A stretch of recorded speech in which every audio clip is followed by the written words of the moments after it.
Intros are stupid. What's up, YouTube? It's new knife day. I got a CJRB Pyrite, the large one. Just below here is the original version, the small one. This one's in titanium. And I heat anodized it. It didn't come out super well. It's like interesting colors, but the back end, yeah, not great. I'm probably going to pick up another one of these and try to do it right. I think I got the temperatures all wrong. You know, this is a fantastic knife.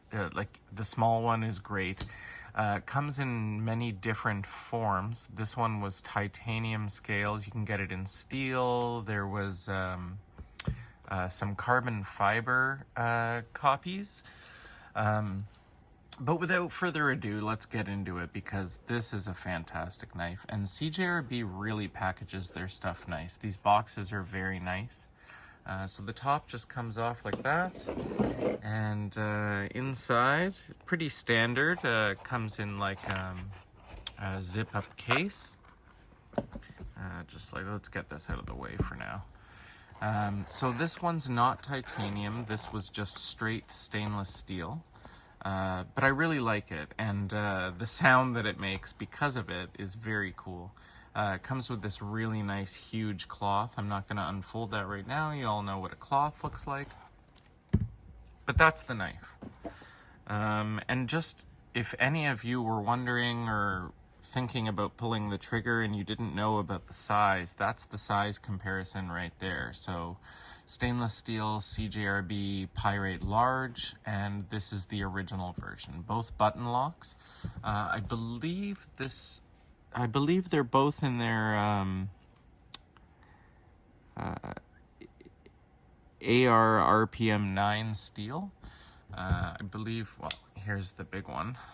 So there, you can see the difference there. It, like, when they say large, they're not joking. It really is quite a bit larger.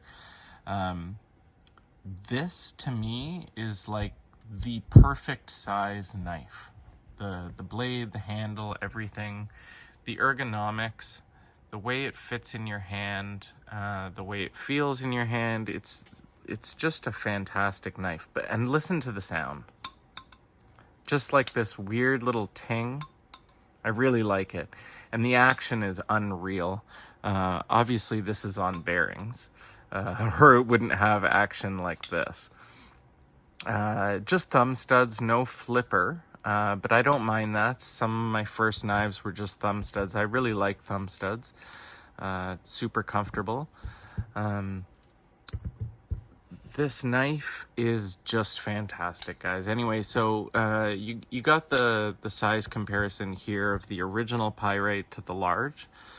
Let's compare it to some other knives that are pretty common. So Spyderco PM2, it's larger than that. Spyderco Shaman, it's a little longer than the Shaman. And the Shaman's a big knife, guys. What else can we compare it to?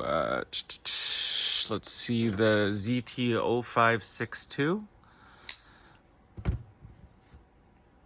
little bit longer than that as well.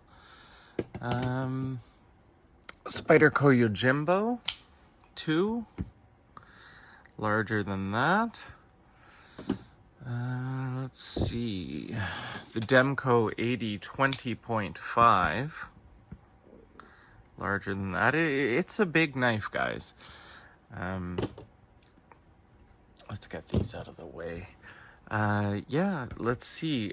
So the knife itself comes in at 8.5 inches. With a blade length of 4 inches and a cutting edge of 3.5. So 3.5, guys, is like my ideal blade size. This knife is my ideal size. I don't have huge hands, but you know, an 8-inch full knife fills my hand really well, and I think I think I have average size hands, so I think that that this size of a knife is kind of a lot of people's favorites. The construction of this knife is pretty unreal. Nice drop point blade, again 3.5 inches. It's AR RPM 9, which is CJRB's what's the word, they're like it's only their knife steel. You'll only ever see AR RPM 9 on CJRB. It's their steel, and it's pretty fantastic. The edge retention is on point. I have yet to sharpen AR RPM 9, but I've heard that it's pretty forgiving. It's not very chippy, and it's just a good all-around knife steel. Pretty corrosion resistant, but I don't know the actual levels of all the chromium and all that kind of stuff in the blade steel itself. But in my opinion, it's a really good blade steel. After I get to sharpening things, I have yet to set up my whole sharpening station since I've moved, but when I get to that, there's a bunch of my knives that need sharpening, so I'm going to be able to play around with some different steels and give you some input on the forgiveness, the ease of sharpening and everything about a lot of these different steels, because I have like over 50 knives, and a lot of them are different blade steels, you know, everything from like S45 VN to you know, 8CR whatever. There's a lot of blade steels, but this knife, yeah, especially, I'm almost glad. I mean, I would have been tempted to heat anodize this had it been the titanium version, but I am really glad to just have this plain steel. I love the sound that this knife makes. You know, it's like bouncy and fidgety, and it's just a great knife. Guys, I really suggest you get out there and pick up the CJRB Pyrite Large. The small one really is a fantastic knife as well, but in my opinion, kind of a backup knife. It's very small.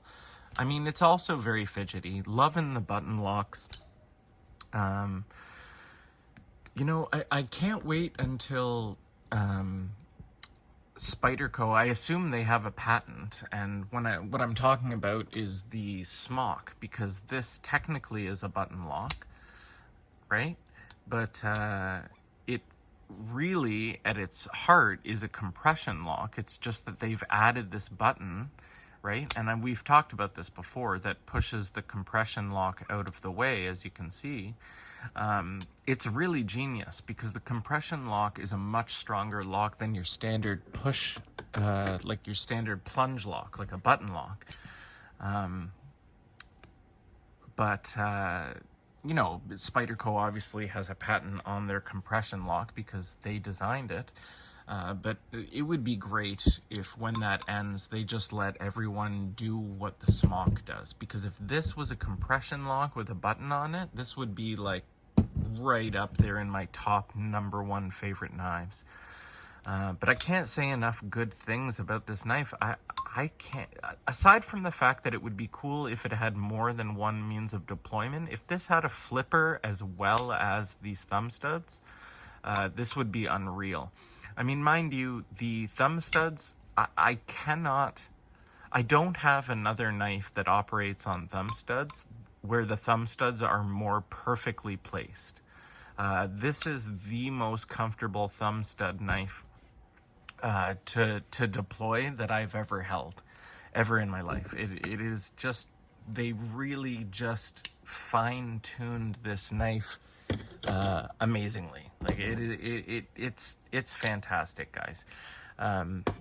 If you like button locks and you like larger knives or whatever, or if you have the small Pyrite and you like it but it was just a little too small for you, in my opinion, if you like those things, you're going to love this knife, and I suggest getting it in your hand, holding it, checking it out.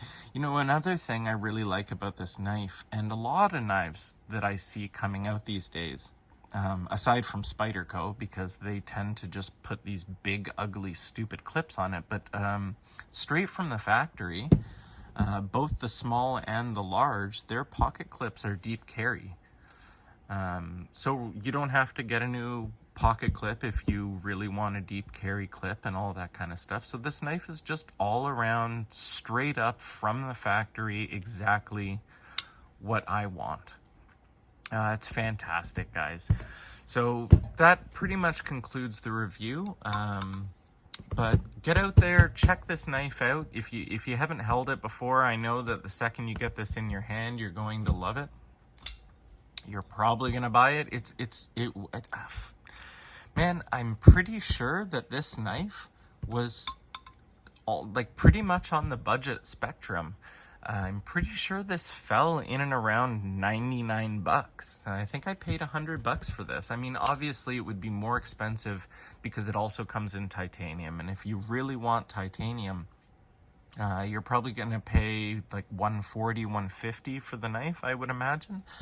But I'll tell you right now, in terms of feel and in terms of like the knife itself, it's pretty fantastic in stainless. And if you're making this like your workhorse, like coming with you to work every day, breaking down boxes, doing whatever it is you need to do with your knife at work, I mean, you can't lose with stainless steel.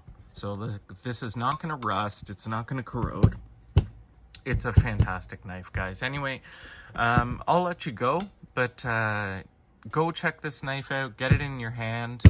And if you like my content, give me a like and a subscribe. It would mean a lot. Anyway, guys, take care and stay sharp.